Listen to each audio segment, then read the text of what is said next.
Just want to make a quick commentary about all the cyclones, floods, droughts and bushfires going on in Australia over the last few months. Queensland, Victoria, Tasmania.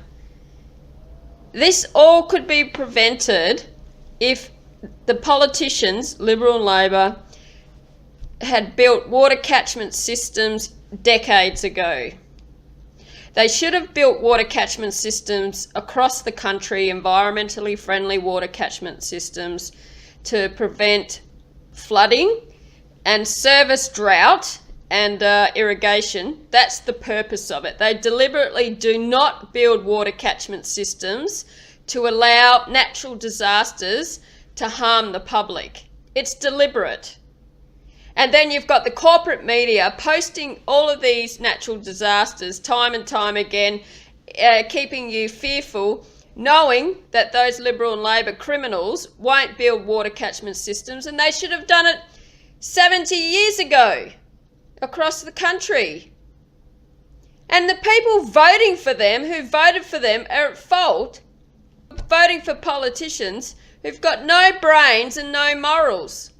So all these natural disasters could have been prevented, and the limits, the effects of flooding and drought and bushfires prevented and limited with the building of environmentally friendly water catchment systems across Australia, which, as I said, should have been done decades ago.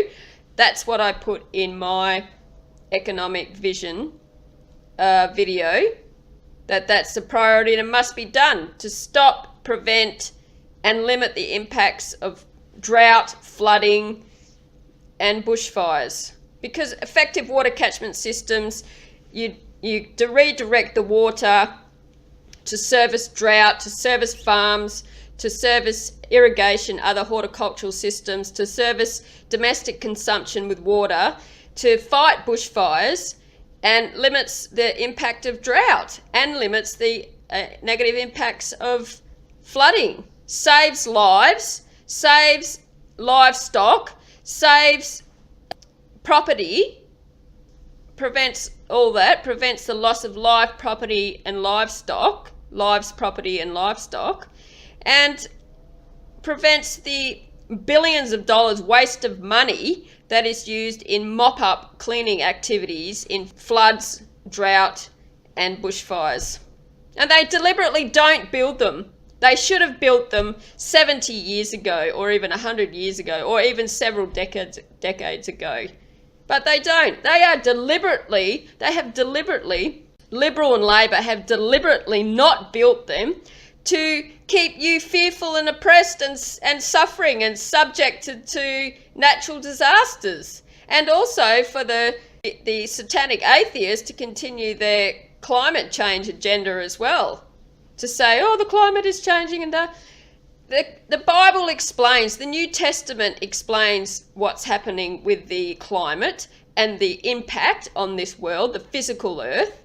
And if you read and study it, you'll understand what's happening. The climate has always changed from the beginning of time.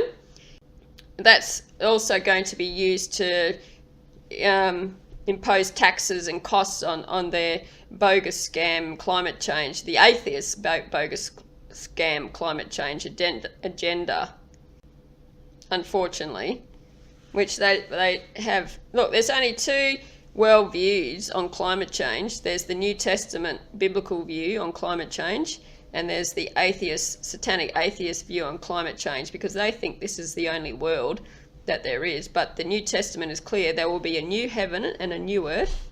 The book of Revelation also says that God will punish those who destroyed his physical earth, which is a great thing.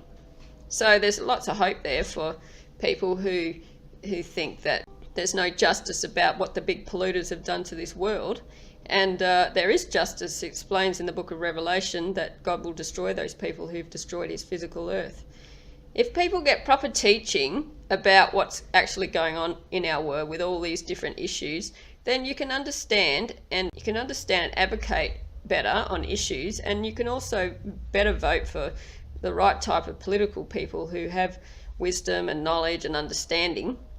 and can explain a lot of these issues going on. Thank you.